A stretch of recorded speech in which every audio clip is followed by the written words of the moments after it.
hear that too? Good morning, everybody. My name is Margaret Pinard. I'm an author and a reader, and this is my regular Sunday stream time. What did we decide to make the topic of the day? Critical reading. Now, I am not an expert in this, but given people's lack of critical thinking and reading evidenced by last week, I thought I'd dispense some hot tips on the fourth race. Here's your hot tip. So it's Nonfiction November, which means it's the 10th and final year of A Book Olive hosting the readathon, where we highlight nonfiction. And nonfiction means facts. So, like, things you have to sort of critically evaluate. So what better time to talk about how to engage with nonfiction in a critical way so that we're not being taken for a ride, shall we say. So I've just got like 4 notes, and I thought I'd take people through some examples of nonfiction that I have around and what I do in my process to engage with the reading.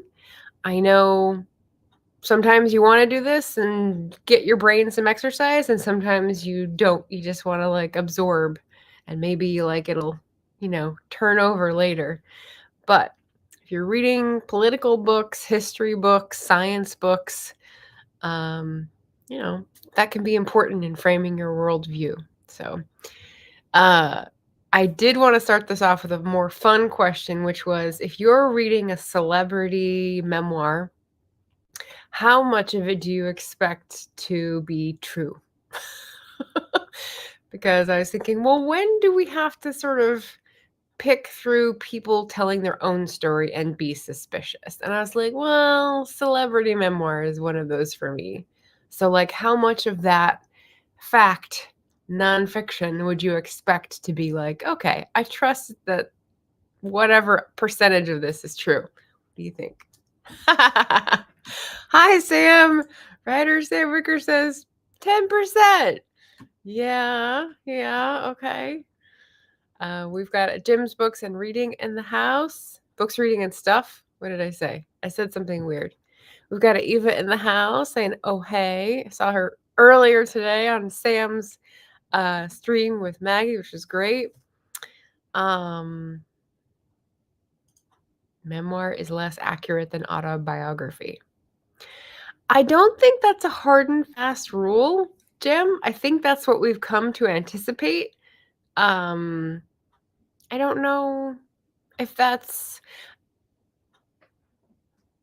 it's not a celebrity memoir, like if it's a nature memoir, which I've got a whole list of, and that's the only kind I really like to read. I don't expect those to be like blown up and exaggerated and name dropping and whatever. So I think it depends on who the person is rather than the form in this case. Autobiography.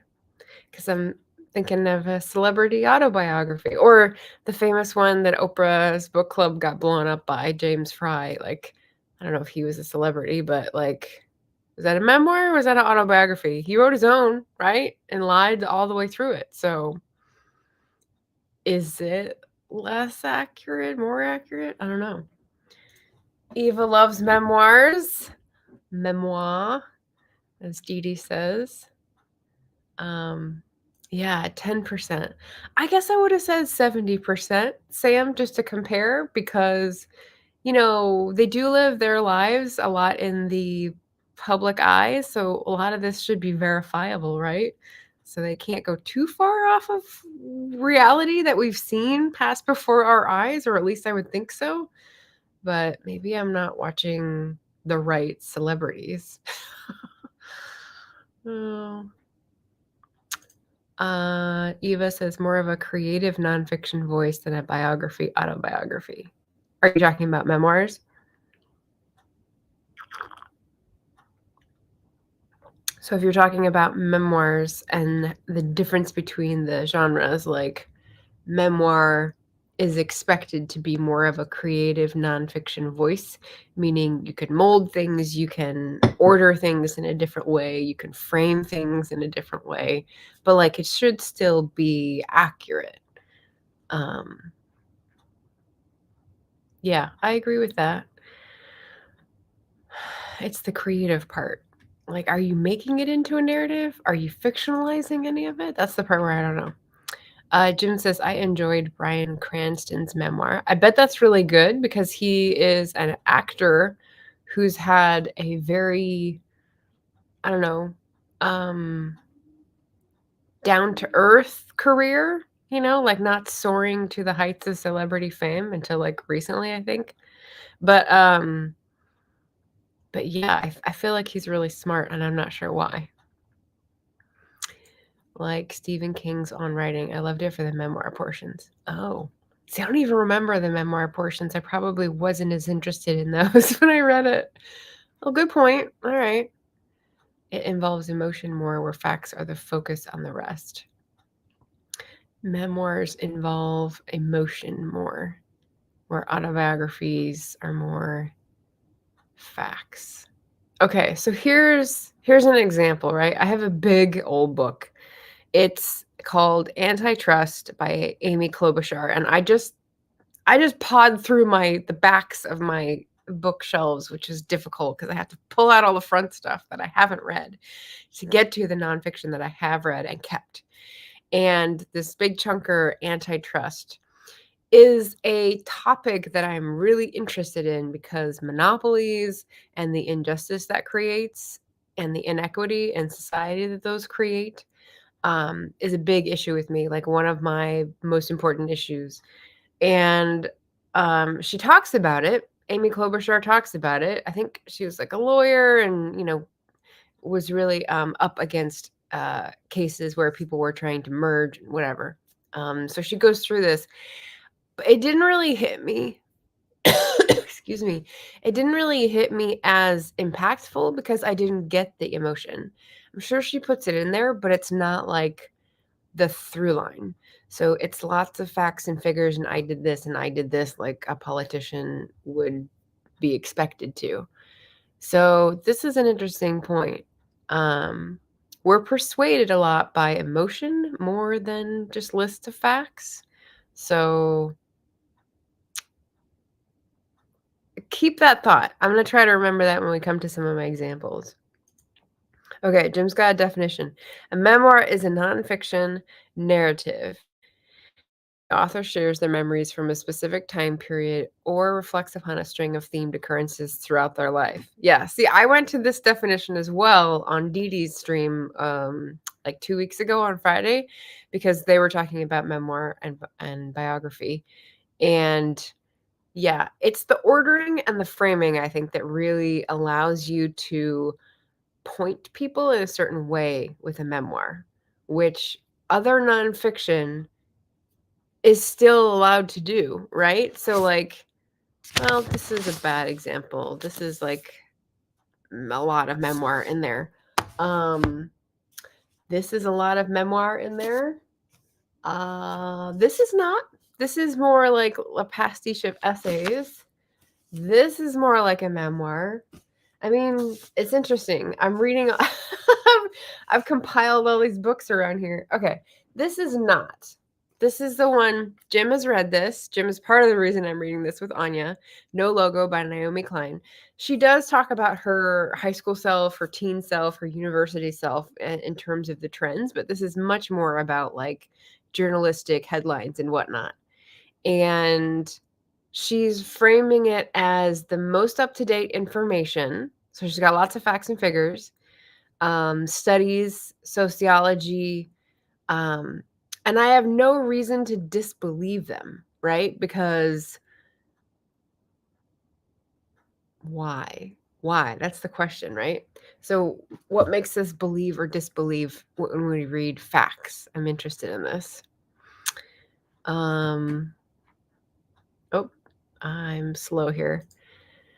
Eva says including dialogue at all is impossible to do accurately without some sort of recording. you make it up, and then there's two sides to every conversation, so it's creative nonfiction. Gotcha. Okay, well, dialogue, yeah, that makes sense. That makes sense. Autobiography is a factual and historical account of one's entire life from beginning up to date. Yeah. Yeah. You got the same Google definition I did, which is funny. Eva says, I'm using my own definitions as readers of both. Yeah, Eva is spinning as she goes and says, makes sense. It'd be a smaller chunk of time, usually an emotional one. With Stephen King, for example, he speaks of his inspiration, people behind Carrie. It involves women of his past dying, like classmates. Oh boy. See, I don't even remember that. Look at all those notes. I know. Yeah, making it up. Yeah, so all right. Well, that was the fun question at the beginning, and I'm interested in like the framing discussion, but also the persuasion discussion, like how we are inclined to believe or not believe. So like Naomi Klein has continued to write and her books continue to be received critically as successes. Like people are engaging, national newspapers are covering. So like there's like the big talking heads are what's the word I'm looking for? Approving of it, or, giving their blessing to it. Whereas I think everyone's pretty much written off Naomi Wolf as like a crazy, she's gone off the deep end, shall we? And so she's not right. So if I saw quotes from her, I'd be like, take it with a grain of salt. Okay, so setting the scene for nonfiction and how we believe what we read. I've got like 4 things, how you interact with text and some examples. But first I was looking up like critical reading because I'm not an educator in terms of like literacy or anything. So I was looking up media literacy and critical reading. And what I found was pretty basic. And I was like, okay, I could have come to this, very basic conclusion too. Ask questions, gather data, and think through the likelihood of a fact that you're reading about, right? So like those are the 3 things when you're critically engaging with a nonfiction text to see if it passes the sniff test. So first, what if you come across something unfamiliar? This happens plenty of times. Hopefully in every book that I read and encounter, there will be something unfamiliar and new to me, and I'll have to go, whoa, is that true? Wow. So what do? I look to see if there's footnotes, if there's endnotes, if there's references, if there's context right afterwards, if there's an index where like I missed the first time it was mentioned, so I'm not understanding what the context is. So if I can see the index and the first time I go, oh, okay, this is what they're talking about. Now I get it. If I still don't understand the concept or the leap of causation, I'll Google it. And then first page results of Google, you look at the sources, right? So I trust things like the UN or with the US government agencies now with the archivist headlines that I saw, I'm a little like, oh God. We're not at the point of putting out disinformation yet. We're just hiding some other information. So we'll see. But yeah, so when I come across something unfamiliar, like on my thumbnail, I've got a picture of, well, now I'm going to forget what his name is. There's a chief and he's on his motorcycle. Anyway, there's that book, which I read probably 3 years ago, and then Unreconciled, which I think I read the same in Digithon. And both of those books, I think, talked about per cap. And I was like, per cap, like per capita? Yes, but not the context that I was familiar with that phrase. So I had to learn there's a whole new usage of this for natives on reservations, and that is that there's a payment that comes out of the uh, either natural resources that are being distributed, that are being sold, and then the profits distributed to the tribal members, or other benefits from the federal government.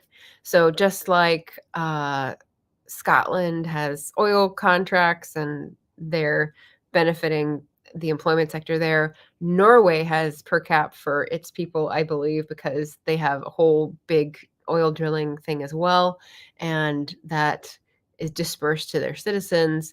I'm not sure what other examples in the world there are, but for natives on reservations, things like casinos, and some of the other niche profit-making enterprises generate income, and that is distributed throughout the tribal members who are enrolled and eligible. And so I was like, I've never heard of this. What is this? It's like internal workings of a budget, of a benefit. Like, why would I have heard of it, right? Like, it's not anything I'm ever going to get near. But hearing about people talk about it in their experience and like the politics of it and the history of it and the tensions it creates and this kind of thing, it was pretty fascinating. So it was something I was unfamiliar with. I saw it in two different places, so I had two different viewpoints on it.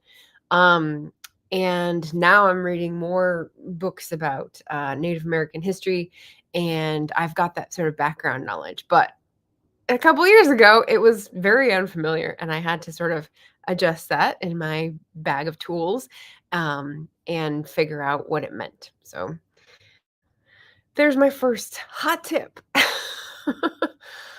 uh, Sam says, if I come across something I don't know, I look to see if there's a reference and go read the reference, then there are references. Oh, yeah. See, 2 layers. If that still doesn't get me okay with the idea, then I Google. Yeah. Yeah. I mean, notes are there for a reason. It's funny that, like, you can get so used to small fine print, just like not reading it, glazing over and just ignoring it, that you can just not realize the footnotes are there or not go through the endnotes and flip back and forth for an explanation of things. But you can lose out and in understanding. Yeah, and indexes can help too if you're looking for uh, other mentions of the same other mentions of the same concept in the book. Hi, Andy. Oh, a lumber rights. Interesting. So, tree harvesting. Yeah. Saying hi on behalf of Emma. Are you still in England? Or Wales, I should say? So yeah, so unfamiliar. First scenario there. So per cap was one, and then this was another one. So this is a book I've just finished, which is Influence My Behavior, which I can get into if you're curious about. But what was the not familiar thing? Nope, not that one. Okay, I think we'll come to this later, so I'll save that. The second piece is, what if you come across something that doesn't seem right? Like, doesn't pass the initial sniff test. You're like, So, disturbingly, stuff that I've heard from people in interviews after the election has talked about butchering babies as if there are abortions after birth, which is ridiculous. That's infant murder. That's not an abortion. So you're not talking the same language. So this is a case of people who are short-circuiting the reasonable evaluation of a sentence or a headline because their emotion is being appealed to, and they're just believing that something is happening because their emotions overwhelm their ability to critically think of the sentence, right? California's laws allow you to kill babies up to 4 weeks after they're born. I just saw an interview with this guy asserting this, and it was like, what? What? Okay. So, something that doesn't pass the sniff test. Something that doesn't seem right. So if I read something where I'm like, that doesn't sound right. Like the proportions seem off, like I don't know that group very well, but that doesn't seem like something that you could attribute to them, motivations, whatever it is, I'll reread it, right? Sometimes I'll have to reread something like 4 times to like understand the way the sentence is framed. So I reread. I look for context. So if something is set up in the paragraph before where I wasn't reading closely enough and I miss the fact that it's like the opposite, for example, or it's a metaphor that I missed. And so now I have to understand the metaphor, go back and then be like, oh, and then you judge for myself. So context, I look for other examples. So often if someone is stating a claim that seems far-fetched, they will have more than one example. So then you'll be able to maybe read a different example that makes more sense and then sort of walk your way back to the one that didn't make sense and go, oh, okay, now I see how they're thinking about that. It sounds weird, but I guess I can kind of get where they're coming from. So other examples. Oh, phone a friend. So taking a page out of whatever that game show is where you phone a friend. Is this your final answer? Whatever that show was a long time ago. This happened with the Indian card. So I have the review up with the thing that okay, so I had a note with the Indian card because it didn't make sense, right? So it didn't seem to be right. The assertion was individual annuities encouraged natives to move away from the tribe, from the reservation. And I was like, but wouldn't they want to stay if they got annuities? And the key here was individual annuities. So it wasn't something that was distributed collectively where, you had to share and negotiate. It was direct from the federal government to an individual. And that meant it didn't matter where the individual was. So you could capture that annuity benefit while also going after other economic benefits like moving to a city to earn more money, a better wage, whatever, off the reservation.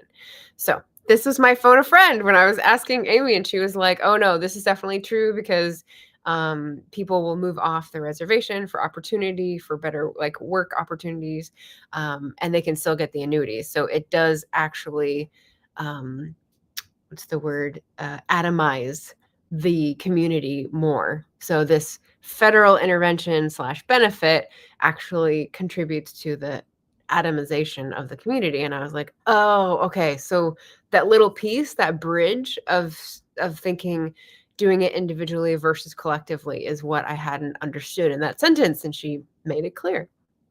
So I do like the phone a friend option. And then finally, there's Google. And again, you do have to be critical of Google too. We have to like check the sources and whatever. But that's like my last thing for if something doesn't seem right. If I have something that doesn't seem right and I look it up on Google and I'm finding, terrible headlines like baby butchering, whatever, then you look at the sources. And if it's, I don't know, 4chan, if it's stuff that you've only heard about because it's crazy, then I'm like, okay, that's not something I need to regard as truth.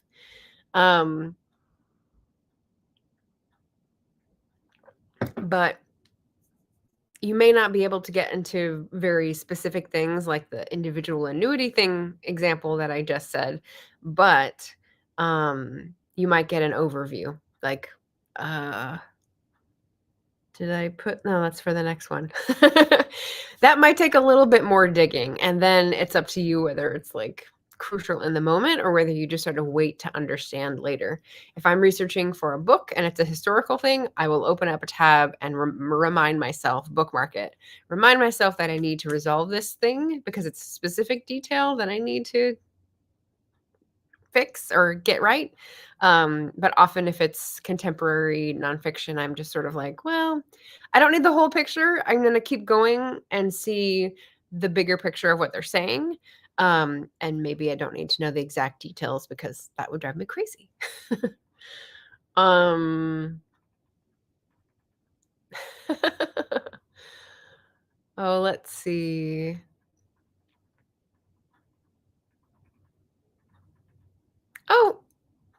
Andy is in London. Oui. And he's saying it in French, which makes no sense. Brits don't like French. Jim says Google is getting worse as a search engine. The first 3 or 4 results are sponsored. Yes, I've noticed this too. Then the next results could be content creators maximizing their SEO. If they're doing it in good faith, their article should be the best one to answer your query. I mean, there's that. And of course, if they're not acting in good faith, you're querying something that's very popular, and that's probably what they're trying to capture. Yeah, no, I've noticed the sponsored thing too. When I said like we're getting really good at glazing over fine print and not reading like endnotes or footnotes, whatever, we're definitely doing that for ads and like sponsored posts. I skim right over them.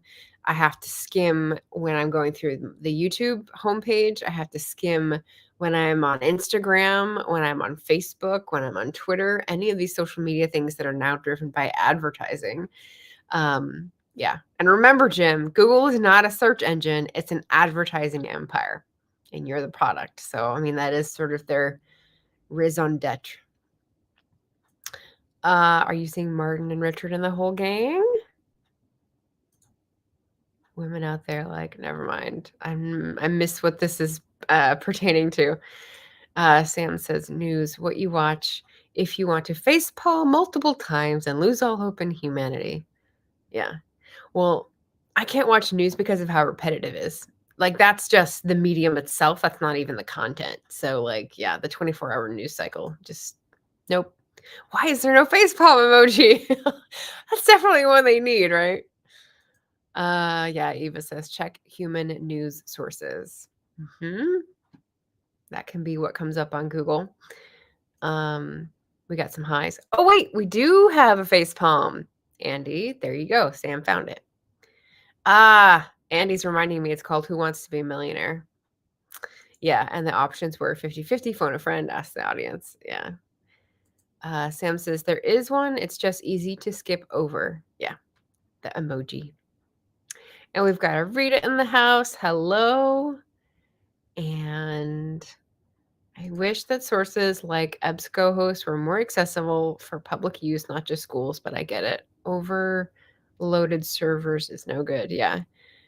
Yeah. So one of the great things that Natasha Pulley pointed out to me was instead of using Ngram Viewer, which is a Google search engine for the incidence of certain words in printed material over time, because they've scanned all this printed material.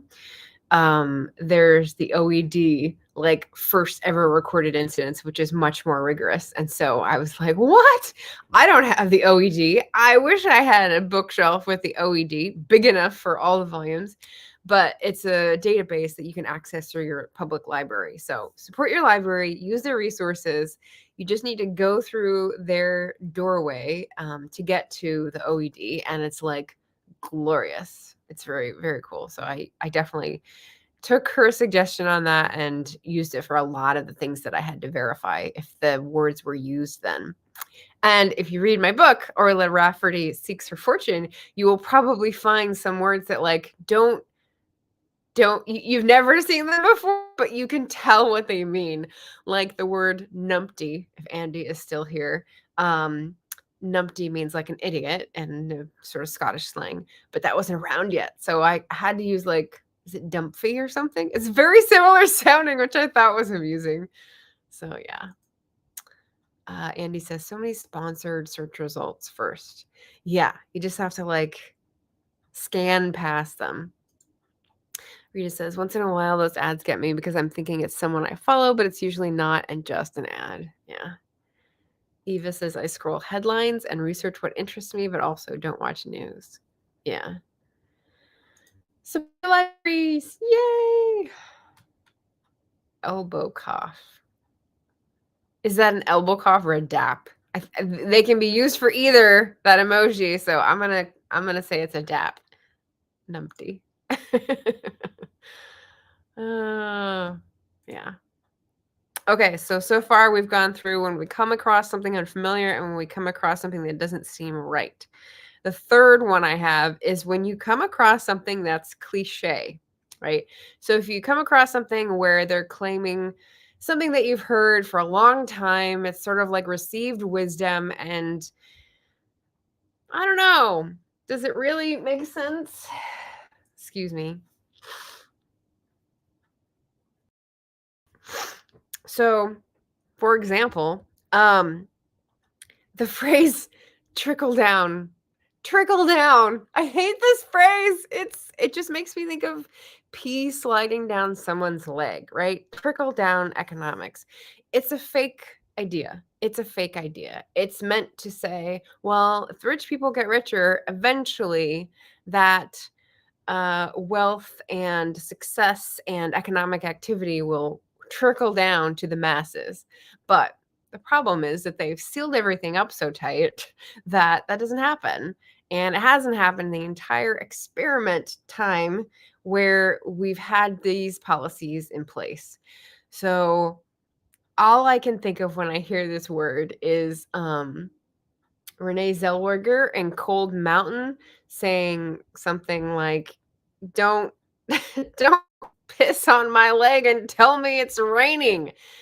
So basically that feeling of like we're being sold a bill of goods, and they think if they just keep saying it, it's true. And as someone who studied economics and I don't know, lived through 40 years of this, it's patently not true. So it's a cliche because it's a word that we've gotten so used to seeing that we take it at face value.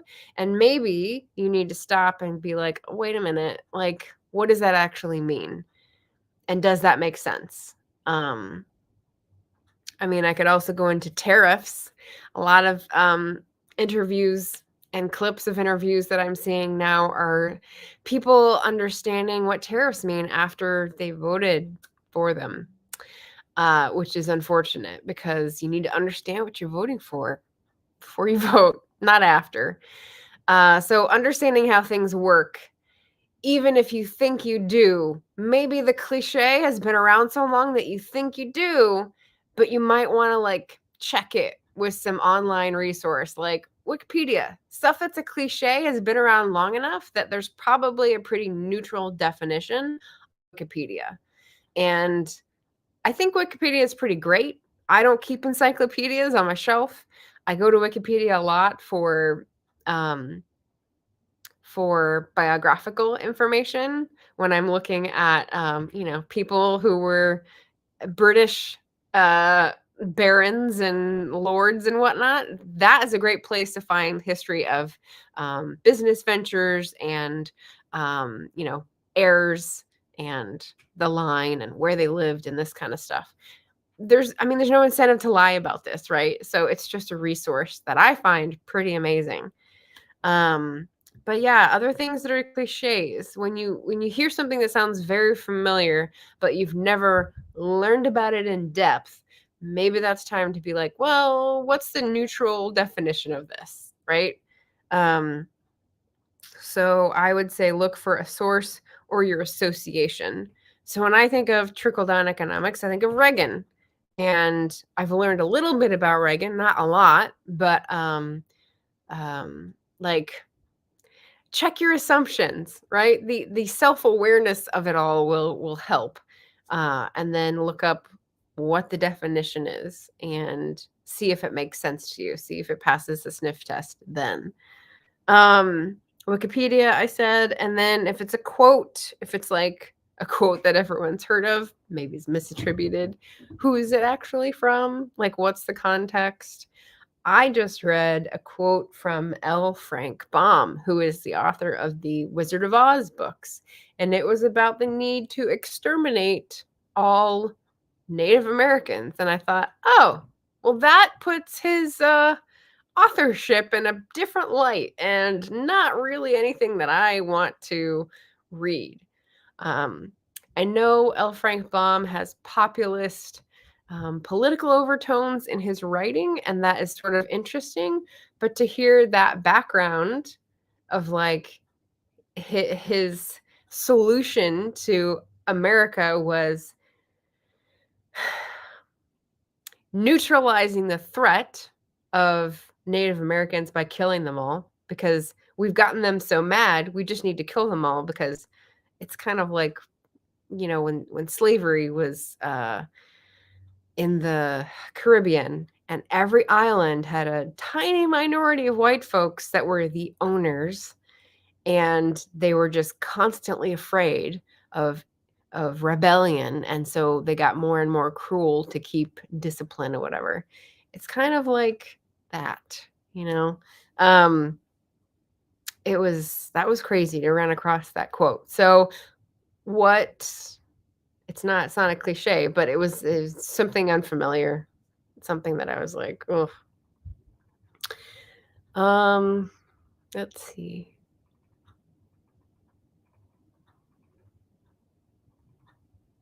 Oh yeah, big correlation here. Reminds me of Brexit. Yep. Hi Emma, welcome. We have an Emma Bennett in the house. We have an Esther Marie Andujar leaving up for the views while I cook. Sounds like lunchtime maybe for you. Only if the rich buy from the masses and not each other. Yeah, likely. Likelihood 0.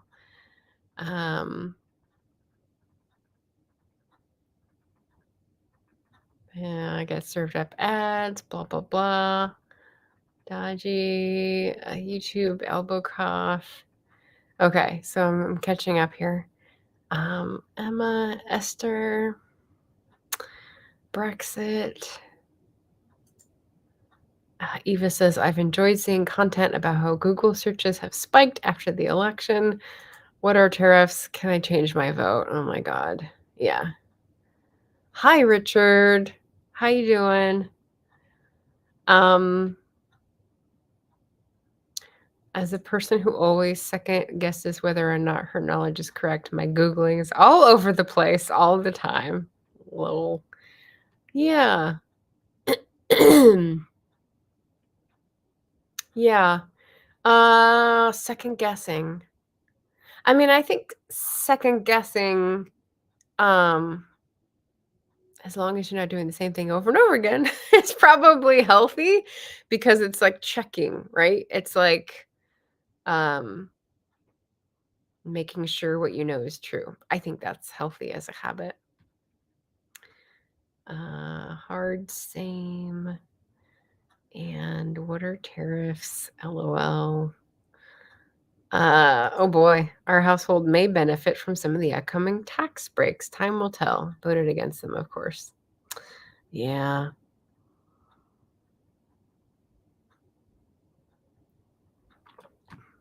Yeah. Pollsters, what do they know? Yeah, I just gotta stop paying attention.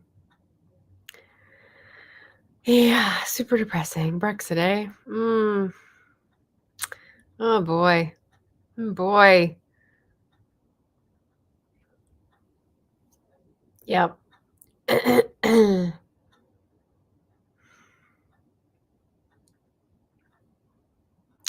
Okay, so the second guessing comment, yeah, and 2, you never know when something new has been found or researched. That's true. Yeah, things can be overturned or whatever. Yeah. Okay. So that was the third one, which is cliche. And then okay, so the quote and then consider reality check.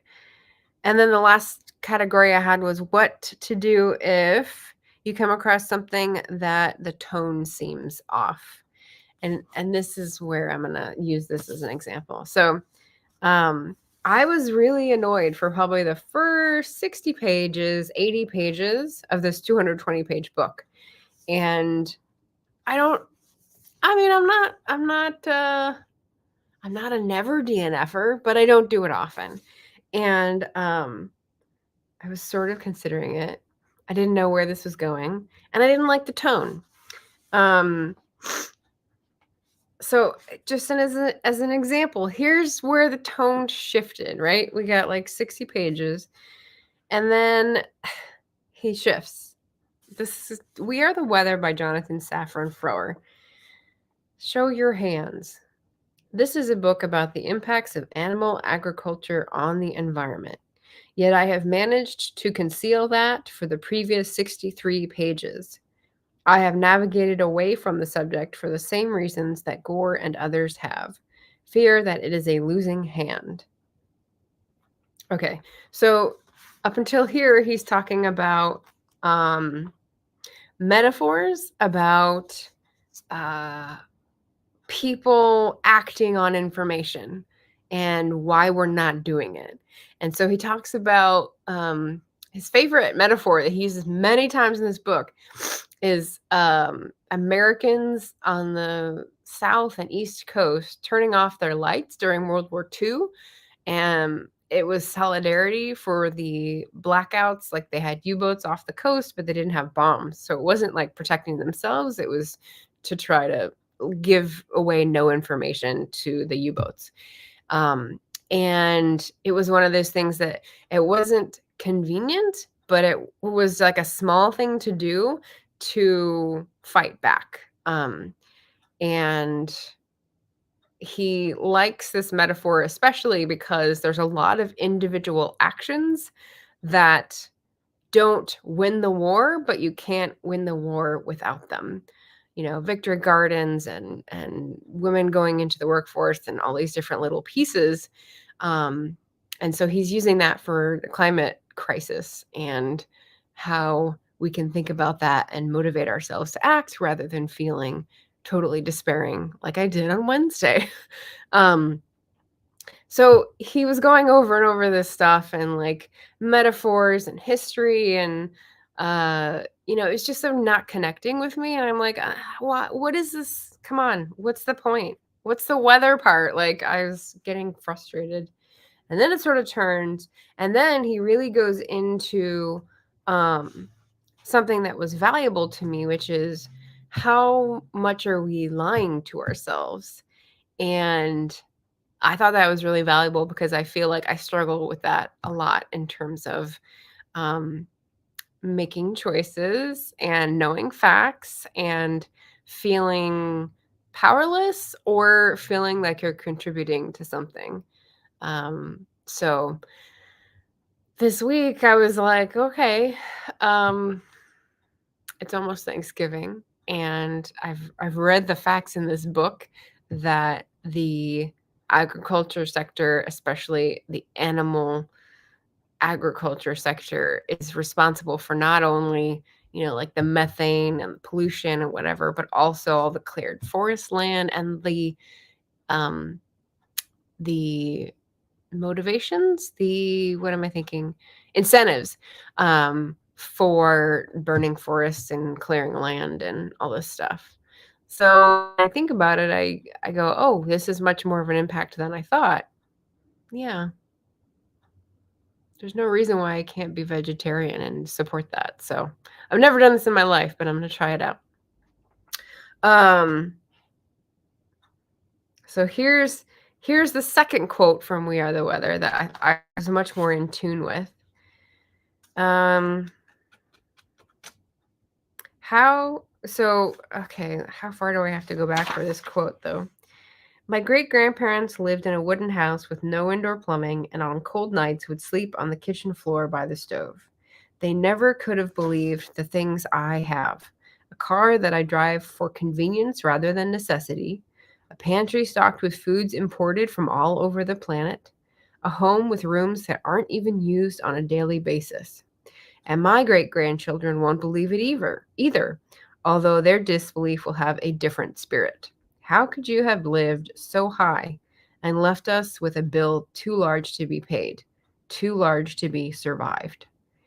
Debts caused by tax cuts can be negotiated. Infrastructure that has fallen into disrepair can be fixed or replaced. Even many forms of environmental damage, ocean dead zones, water pollution, biodiversity loss, deforestation, can be and have been reversed. But with respect to greenhouse gas emissions, the notion of mortgaging doesn't make sense. No one, no institution, no God would give us a loan so wildly out of proportion with our means. And while humankind might feel too big to fail, No one will bail us out. I thought that was really, really good. So, critical thinking and media literacy. When I read that, the metaphor makes sense because we've all talked about mortgages lately. We know what mortgages are and mortgaging our future.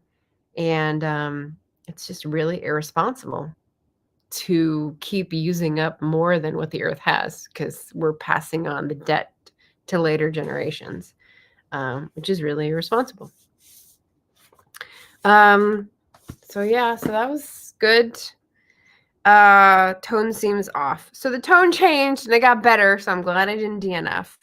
But what do I do when I usually come across this? Well, I normally roll my eyes. I get really annoyed, and then I either keep going or if I'm thinking I'm getting close to DNF, I will look up the background of the author. So I actually did this for this one because, I confused Jonathan Franzen with Jonathan Safran Foer. Same literary whatever, Jewish, like New York based kind of tone. And I was like, are they too similar in the end? So I'm not going to like either. And thankfully, this one turned around and like he started making the through line of emotion that like made sense to me. But yeah, that roll my eyes, keep going, or look up the background. The other thing that helped in this is that he went from nonfiction sort of sly facts, which is why the tone was weird, to more of a soul-searching memoir-ish take. And so I was listening to him argue with himself. Basically, that's what's on the page for like 30 pages. It's copying the device of a suicide note from like thousands of years ago, I think, but he's adapting it to the argument with the soul now in terms of doing action and having values. And I was like, this sounds very familiar and I can identify with this. And I thought it was effective. So, give him a chance.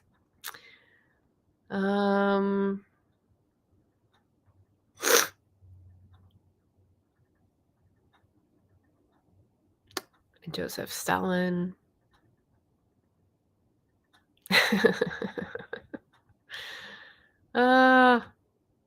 Eva says, my mother lived in a house without indoor plumbing and slept by a coal stove on cold nights. Yeah. Grew up in deep poverty, but they had horses, livestock, and land. Those are rich people things now. Yeah. Yeah. We have so much food waste. Not sure it'd help us any. Some healthy vegetarian food like almonds requires an awful lot of water to grow.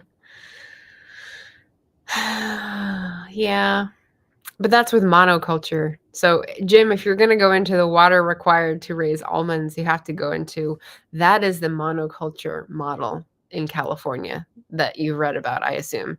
And that's not the way we've always done almonds. So we'd have to like rehash that and I think analyze it apples to apples. This would be an interesting argument, actually, to do food and water, because I'm sure animals, chickens, pigs, cows, still require a lot more energy units going in. I mean, water may be a different story, although maybe not, in terms of inputs versus outputs in terms of calories. Dee Dee's here. Hello, hello, hello. I was talking about your discussion a couple weeks ago about memoir and biography. We were getting into it a little bit here with nonfiction critical reading skills. So that was fun. Devin is here. Hello, hello. Yeah, we don't like food waste. Anything in excess is damaging. If everyone goes vegetarian, then the amount of farmland needed is still deforestation. No. No, the vast lands that are being cleared of forest is for ranching. You do not need that amount of land for vegetarian foods, like vegetables and grains. No one is clearing forests for vegetables, Sam. Oh, let's see. It's not where the profits are at. We'll say that.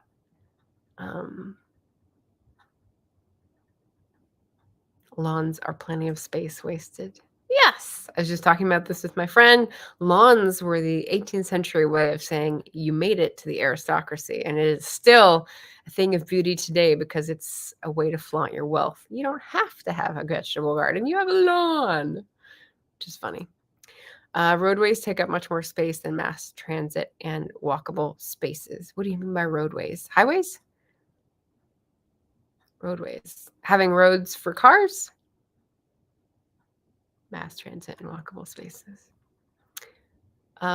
Solar panels in fields take up a lot of land, so why not make covered parking lots with them instead and use the fields for food? Okay, so now we're getting into land use for renewable energy. Renewable energy is one of the things that the author talks about in this, in a different book as well. I'm earlier, I guess. As one of the pieces that can contribute to making it less of a catastrophe, but like isn't enough on its own. There's no way, right? EV and renewable energy are not going to get us there. You need to cut down the animal agriculture. Solar panel fields. Yeah.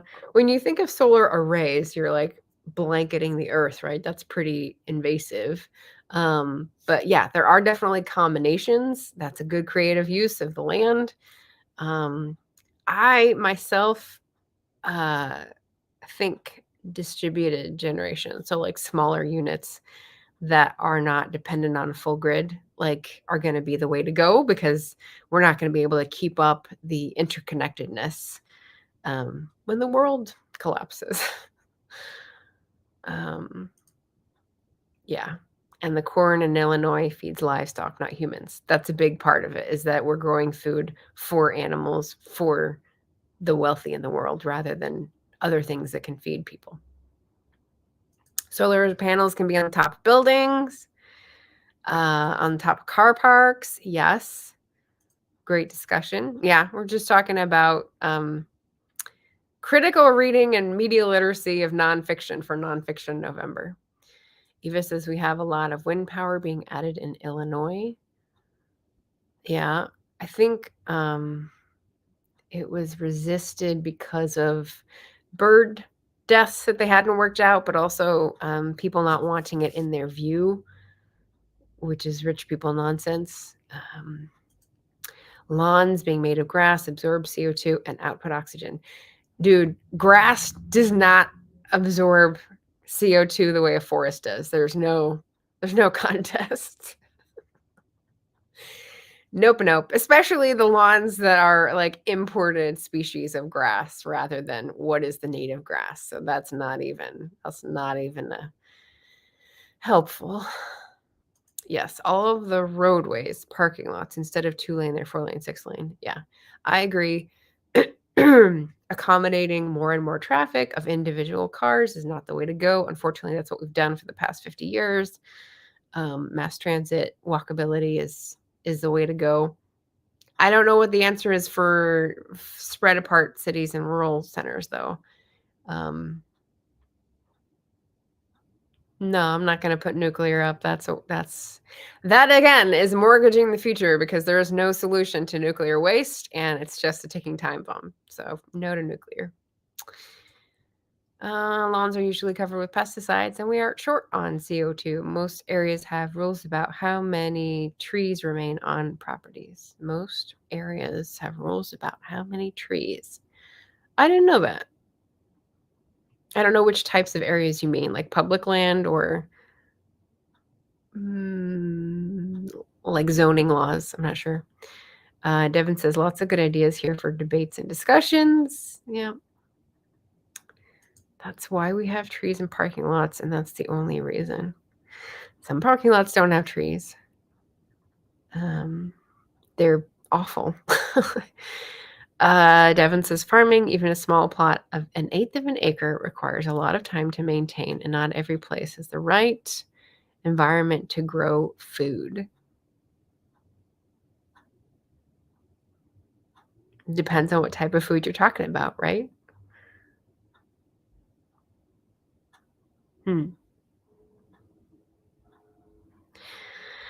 I grew up knowing people who spent a lot of time on lawn care, a lot of money, a lot of tools, expensive riding lawnmowers, that sort of thing. Don't tell me that like the lawns don't take a lot of time and effort as well, because they want to keep it just so, and that's just a waste to me. Yeah, they're getting over that. I'm not sure which thing they're getting over or complaining, but trying to keep up with the chat here. Farmers in our area have cut down acres of trees to put up solar panels, and then other acres are cleared to plant soybeans, turnips, and the like. They have to have a huge spread to make any profit, says Sam.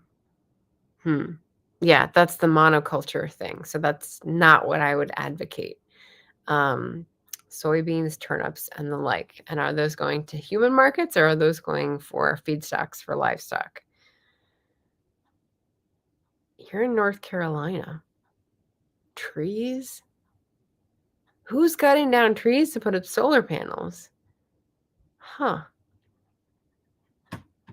That's silly. It just seems backwards. Jim says livestock make up 62% of the world's mammal biomass. Humans account for 34%, and wild mammals are just 4%. Yeah. In this book, what was the quote? Statistics like 4 years old now.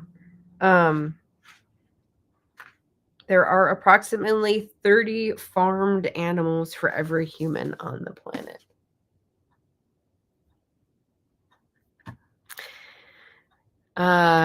We aren't thinking on global feeding scales. Consider your community. Not true. We will develop the tech. Nope.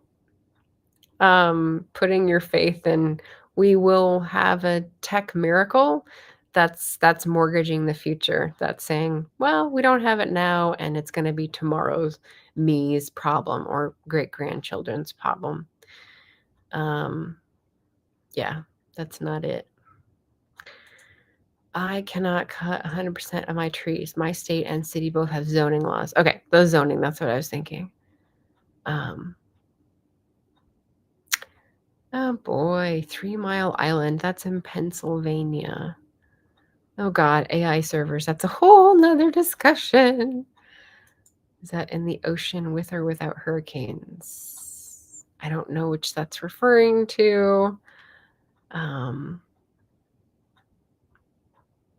Nuclear. Nuclear is very vulnerable as well. People can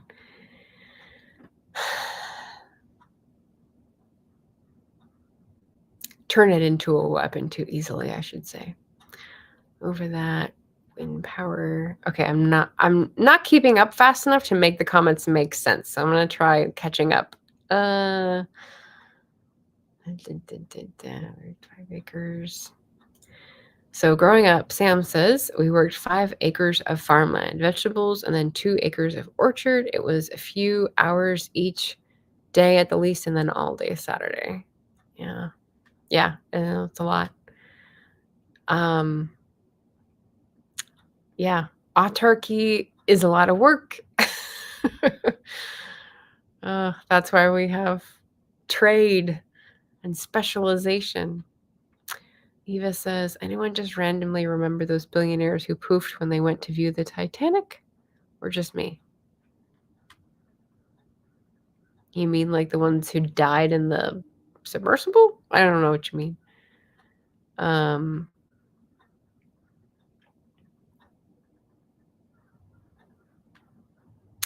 Tell me about it. It's crazy. There were 2 farmers who clear cut for solar panels. One was 6 acres worth and the other was 3. That's weird. That's crazy. We need trees. Yeah.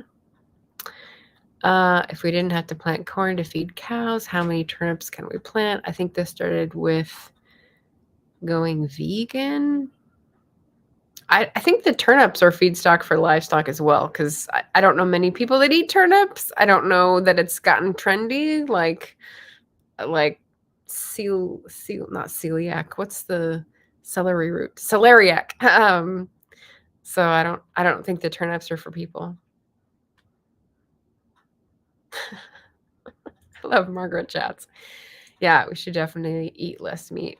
So I didn't have the courage to read his Eating Animals book, but this is a follow-up, and I thought it would be more concentrated on climate, but it's actually more concentrated on the like motivation and soul searching and like lying to ourselves kind of thing, which is really interesting.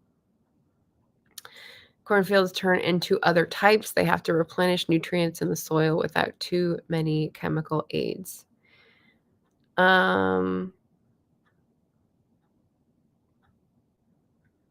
I think the issue is once you have something turned into a cornfield, you use the chemical aids to keep it like that because that's what you have mortgaged. That's what you need the profits for. And corn is subsidized. So that's like one of the few crops that is profitable. So I don't think people feel they have a choice. Soybeans or beans? Again, I'm missing the other what, also not for humans. I didn't know we didn't eat our crops until my 30s. Yeah. Yeah, I think I was probably that old when I learned about sweet corn and what's the other one? There's a word for the corn that's just like used in industrial applications for corn syrup and whatnot. Crazy. Devin says, my earlier comment about growing food, apples, apricots, pears, etc., don't grow well in Florida, as well as some root veggies. Trying to feed a family on only oranges and potatoes is challenging. True. Yeah, that's why trade, hence the upkeep can be a bit much. Right. Right. Yeah. The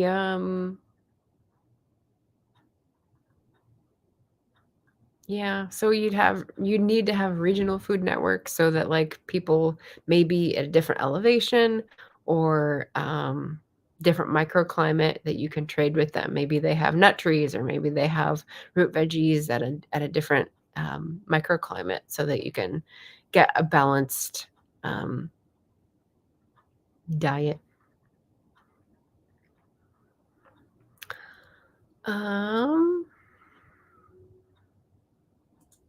Okay, she is talking about the people in the submersible, if that's right then. Yeah. Eva says valid who eats turnips. Every once in a while I give him a chance, but like I like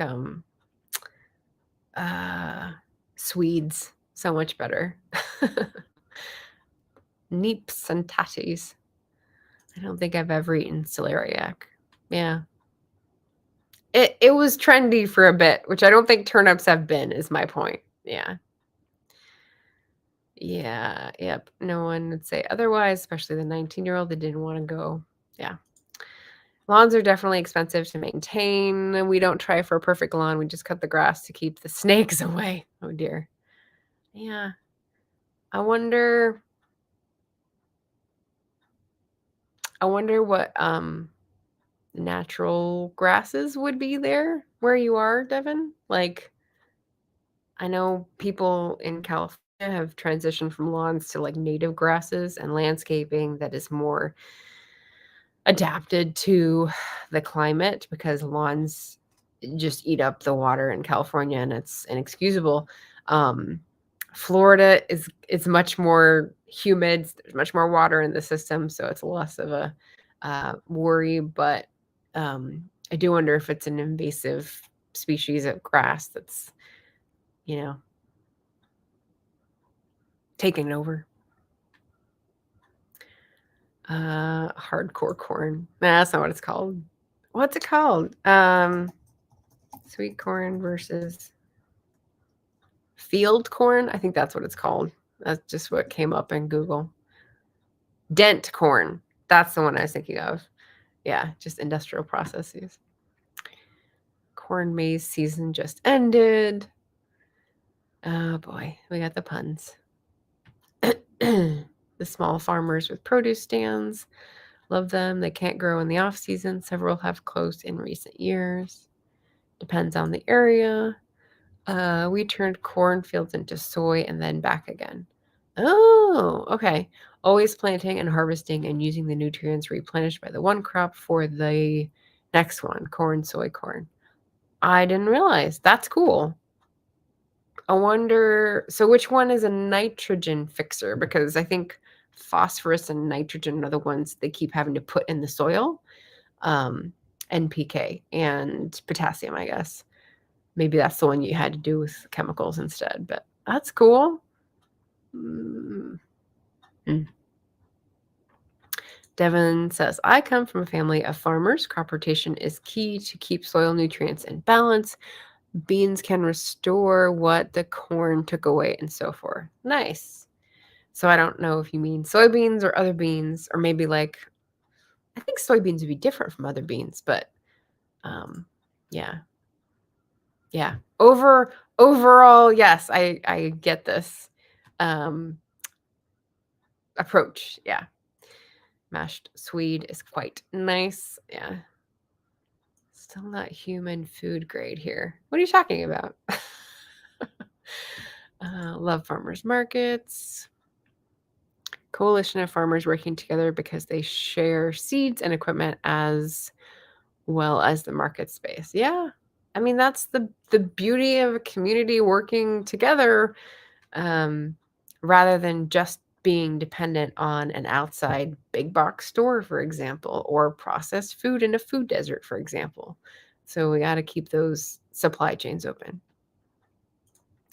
Baldric liked turnips. Baldric as in Blackadder? Are we going back to like medieval? It went through different timelines, so I don't know which one. Not the corn, at least. I see soybeans far less, though I can see it in the fields that rotate. Many do not rotate. They just plant one year. We'll see the old crop there. Richard made a soup that was 100% vegetarian and 100% delish. Well, that sounds good. I made a soup that was like not so great last week when I was trying to take care of myself when I had the flu. So tell us your recipe. Oh dear. 5 kinds of meat on my plate. A small patch of cornfield for sale. I've thought about it.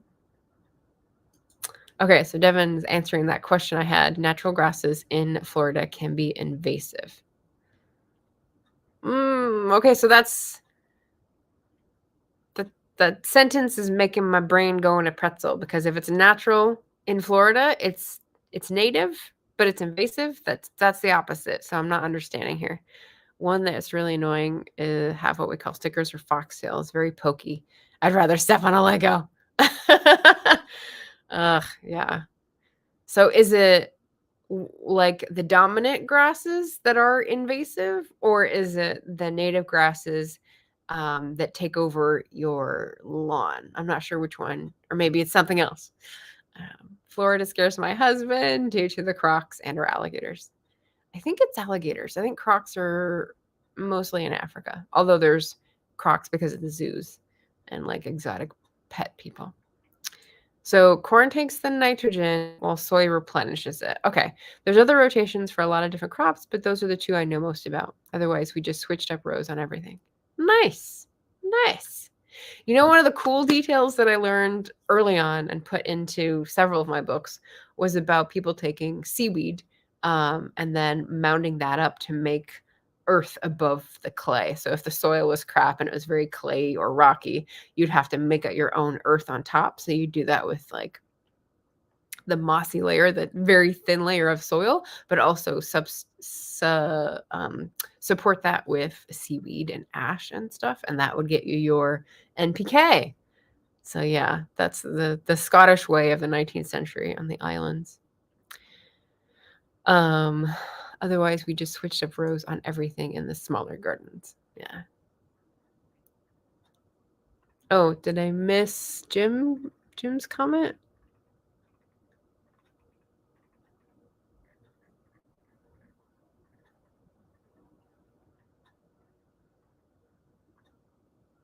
Oh, okay. Minestrone soup. I haven't had a good minestrone soup in a long time. It ends up just being like watery without much flavor. So I'll put it in my newsletter. Nicely done. Nicely done. Oh my goodness. Who said pretzels? Me. My brain is in a pretzel. A new earth. Yeah. Okay. So have I covered everything? I think so. Let's see. Yeah, I think I covered the examples.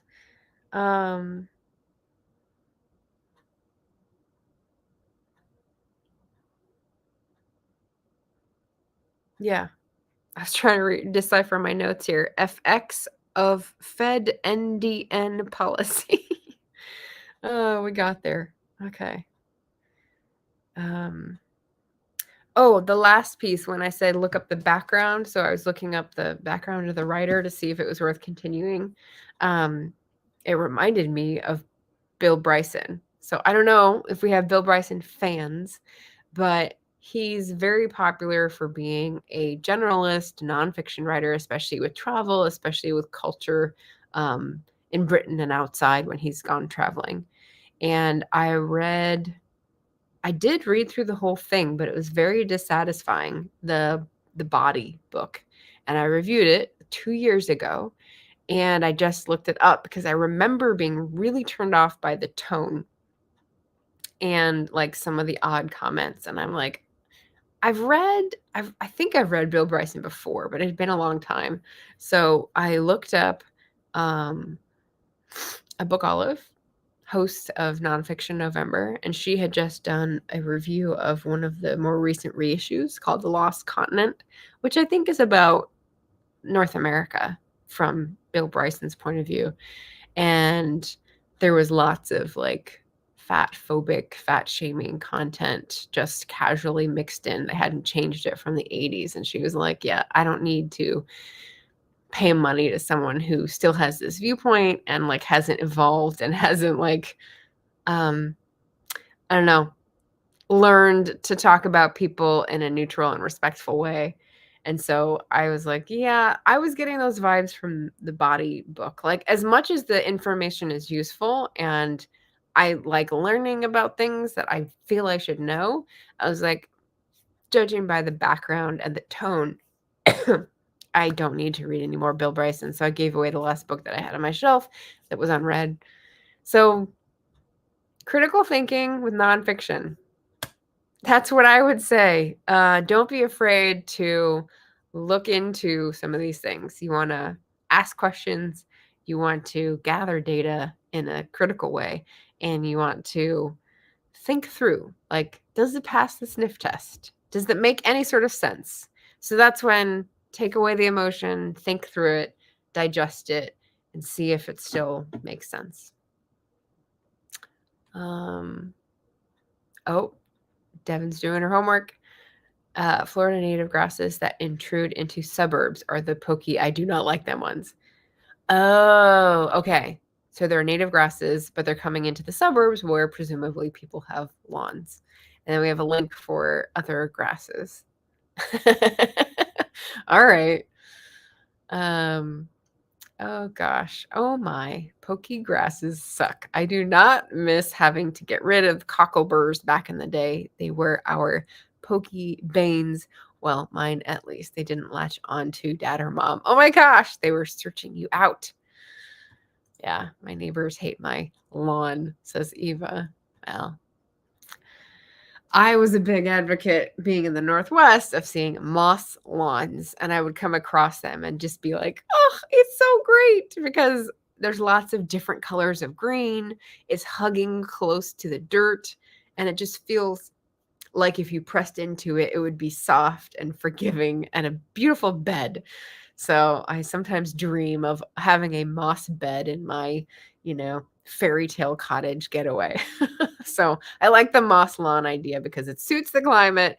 It doesn't require pesticides and chemicals, and it looks beautiful. So what's not to love? Yeah, make it prettier, but keep the wild. Moss lawns are awesome. So soft. Yeah. Oh, my front yard was once a rock garden, but the last property owners weren't able to maintain it, and we couldn't afford to bring it back. Huh. I wonder why a rock garden is more expensive. Because you probably lose the pebbles in between that keep down the plants. And so you have to keep replacing them. Is that it? Like when people do their driveways and stuff and have pebbles. Right now it's leaves. Yeah. There was one of my favorite content creators, Alexis, I can't remember her last name, but goes by the Black Forager. She had a post about leave the leaves and how it's a movement where it's like, don't rake up the leaves, don't definitely leaf blower the leaves, leave them there because there's a whole ecosystem that depends on that cycle in the tree cycle. So you're doing it right, Eva, just leave the leaves. The only thing I had to go back to edit my comment on her post was, well, unless it's on a sidewalk and people are going to slip on them because they become decomposed and slippery. And then I would say for safety reasons, maybe scooch them over or put them in the green waste bin. So yeah. Let's see, this is Devon. We have a neighbor that has a native lawn legally. It's cool in theory, but we live too close to a creek. Water moccasins. Okay. Yeah, safety reasons need to be considered. Sam says, I'd love to make my lawn a moss flax. Flax? You mean flax? Clover lawn one day? I like that. I'm trying to envision it. Weeds came through the rock garden. We're next to so much wild, and yeah, the topsoil goes away so fast. Yeah. Love that idea, Sam. Our roads get covered. Is that in leaves? Devin says, I refuse to live in an HOA. Yeah, where they can tell you, like, no. Sidewalks? Pff, no walkability here. Yeah, well, I'm out on the sidewalks a lot in my city, and I have a fear of falling on slippery surfaces because I did it once in California when I was going to college. I was in flip-flops, and there was a sprinkler going right across the smooth sidewalk, and I just hydroplaned and landed on my tailbone, and it was bad. It was painful. So I guess that lifelong fear of falling. Sam says water moccasins are great way over there. Not near me. Okay, thanks. Bye. I get it. Yeah, not fun. My city is the only HOA I have. They have a lot of rules. Oh. Eva has my cat brought a dead snake once, but it was not a water one. Oh. We have a low water creek on the back of our property. That's good for apocalypse situations.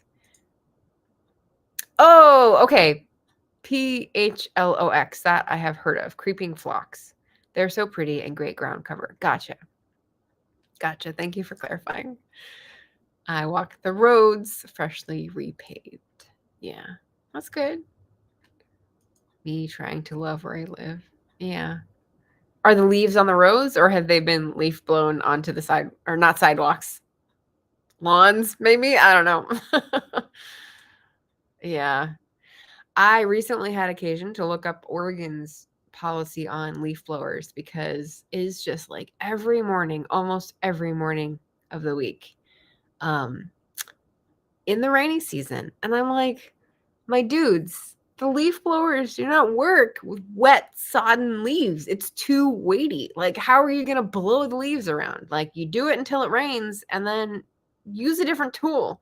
But they don't. And I just get to hear that note of like, just like hours every morning. And It drives me crazy. So I think we have. I'm not sure. When I looked up for nonfiction information, there were statutes that take place or go into effect in 2026, but it was the city of Portland, and it sounded like it was just for the landscapers that worked for the city, like the contracts that are involved. And I thought, but what about all the private ones? Like all the neighborhoods that I'm in, it's people. I hope it would work for them too. They're giving them 2 years, whatever, 3 years worth of time to upgrade because electric leaf blowers, which probably emit the same sound, are more expensive.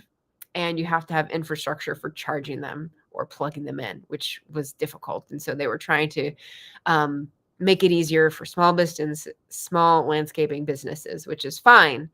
But I'm just like, could we not have started this 10 years ago? It's ridiculous. California, I think it's going into effect next year. And I think the city of Portland is going into effect next year as well, July or something. Can't wait. Can't wait. Oh, okay. So Eva says we had a street cleaner come by that took care of the big walnuts. I saw neighbors raking leaves out of the roads. Yeah, too wet for blowers. But they do it here. And I'm like, what? Okay, Sam says electric ones are a tad quieter, but still too much noise. I agree. I mean, I don't think I've heard the electric ones to compare. I just know that, like, the smell is a local noxious pollutant that they're trying to cut down on, which is good. And then the noise, for sure. This is me shaking my fist. Instead of get off my lawn, it's stop blowing the leaves. Yeah. So that is my Sunday stream. I gotta go feed the cats next door. I was just thinking, Eloise Barr was trying to give me a topic idea, and I thought, I want something to be topical, timely, so November theme somehow, but also not a writing update because I haven't written, and not a tag because I'm doing a tag next week. So I'm doing Emma Bennett's tag called This Is My Book because my book is coming out, so I figured that'd be perfect. I've been waiting to do this tag to share my book with you that's coming out on November 30th. So there's that. It's fiction. It's not nonfiction, but it's coming out on Small Business Saturday. So I hope the way you get it is through a small business to support small and local shops. And it's also coming out on St. Andrew's Day, which is a Scottish holiday, a Scottish culture, and my book takes place in Scotland. So thought that would be a good little throwback. What about blowing the grass trimmings? Asking for a friend. So when I was a kid, our lawnmower that was it electric?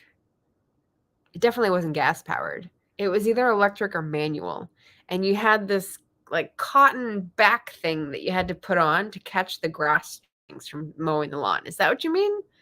Are people mowing the lawn, leaving the trimmings, and then blowing them out into the street? That just seems like a nuclear energy situation to me. Like, the city will take care of it. I'm good. Let's make the other people clean up my mess. That's a no for me. Devin says this was fun. I'd have to catch the replay to see all the books. I didn't go over many books. I just used a couple examples. Mostly this book. I thought I would go more into no logo, but I didn't. And the Indian card for some of my examples. So some nonfiction. So exciting. Show the book. I don't have it yet. It's still being printed, Devin. I just ordered it on Thursday. So they said 10 days. Draft to digital takes 10 days to frickin' print, which is ridiculous. So yeah, I've got a pre-order link, which unfortunately only shows the ebook. And also, unfortunately, I don't get to see the pre-orders as they come in. So if you do pre-order the book with the link that I'm going to put in the chat, send me a notice or something, because I don't know if I'm going to see like the order of people pre-ordering. So if you pre-order the book, so before November 30th, send me a notice and I'll put you on the list for like the pre-order goodies so I can send those out.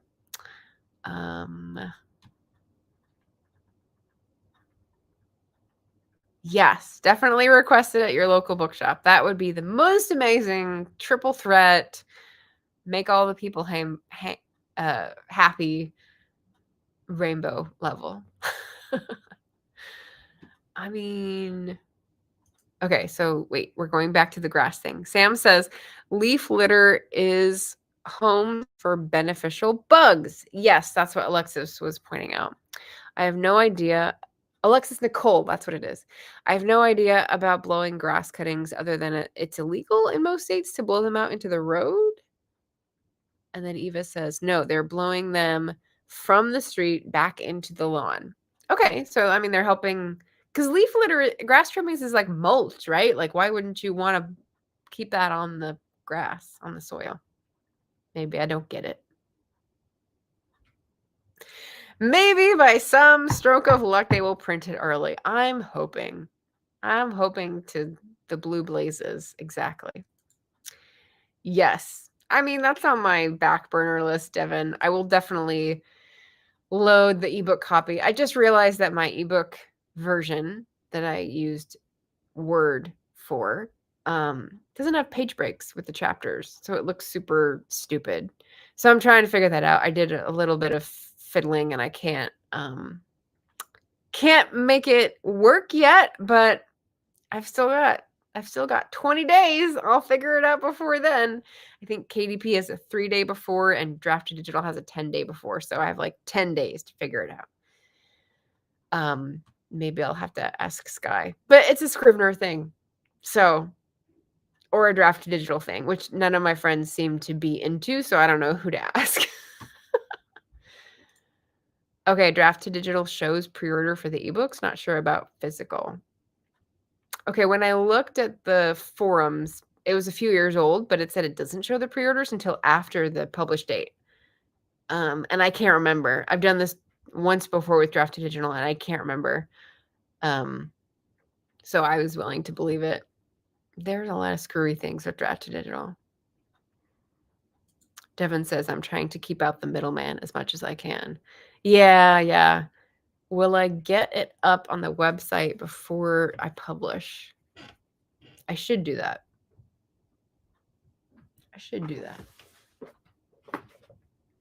You're inspiring me, Devin. Watch out. All right. Get my pen. Get my sticky note here. But I need to get the clean copy that has page breaks, even though Draft to Digital doesn't allow page breaks. Ebook to website shop.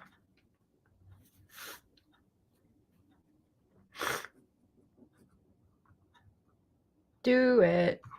All right. We'll put that on my list of things to do. We'll see how I make time for it. Oh, there we go. There's a holiday.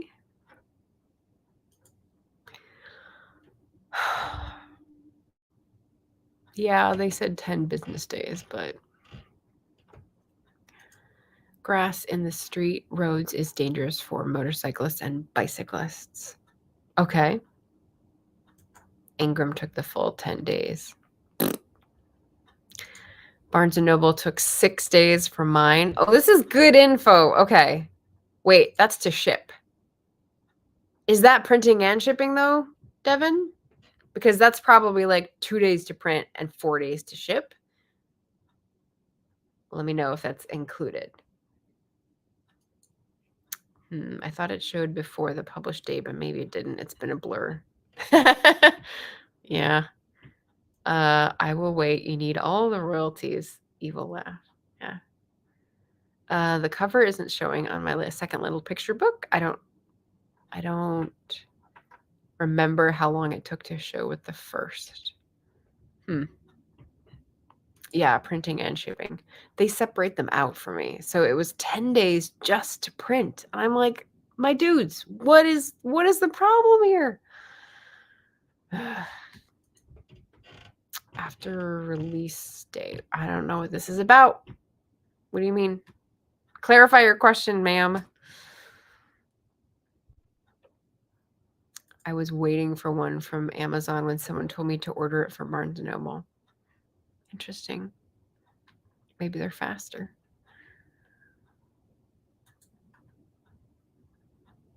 I'm waiting for Eva's question to make sense.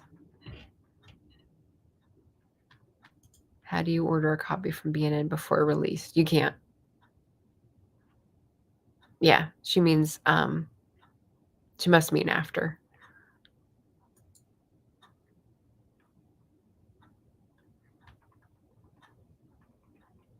I mean, unless you're doing direct publishing to Barnes & Noble, which I don't know why you would do unless you're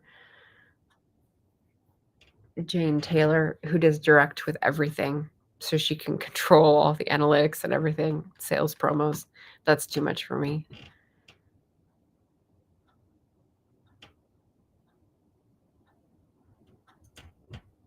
No, not Ingram. This is 10 days to print. This is draft to digital before release date. It'll be the same, maybe after release date to print. I don't know. To be determined, to be verified. But yeah, it's just a whole roller coaster I didn't need. Once the book releases, I can get the next day from Amazon. Maybe. Because if the print is still going to be that long after release date, depending on where you uploaded it, it could still take longer. Because I am going to be directly uploading to KDP as an ebook only. Amazon will have to get the paperback from draft to digital, if that makes sense. I just set it up that way. They print near me. Draft to Digital has one of their main hubs for printing in Tennessee. And I tried both in an email and on Twitter to ask Draft to Digital if like any of their Tennessee printing / warehouses had been affected by the hurricanes, and never got an answer. So they didn't say it would be any longer. So I'm assuming it's operating within normal timeline.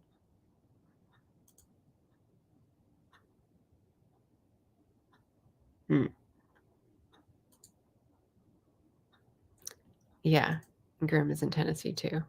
Yeah, it's interesting how they cluster. Yeah. Well, anyway, this is much longer than I thought we were going to go. We had a little author talk at the end here for the new release, but hopefully that was fun and interesting. But otherwise, happy Nonfiction November. I hope you're reading good books.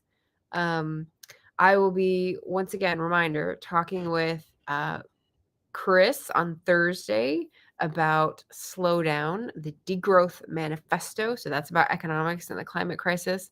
I will also be guest interviewed on Writer Sanctuary tomorrow at 6 p.m. Pacific. He's doing it from Discord and broadcasting to YouTube. So I don't have a link yet for you guys. I will also be on Leah Lindemann's channel, which I believe will be YouTube, on her channel Pen to Paper, Wednesday at 4 p.m. Pacific. And then the talk with Chris will be Thursday, 1 p.m. Pacific. In case anyone needs, I don't have control over any of those. I will get Chris's live stream link up pretty soon. So look forward to those. And yeah, happy reading. Take care. Read critically. Get that thinking cap on. And let me know what you are reading that is making you think. Because hopefully that's the end result of a November readathon. All right. Thanks, everybody. We'll talk to you later, and we'll give you a new update about the pre-order links, the pre-order offers, and the book tour schedule next time. Bye.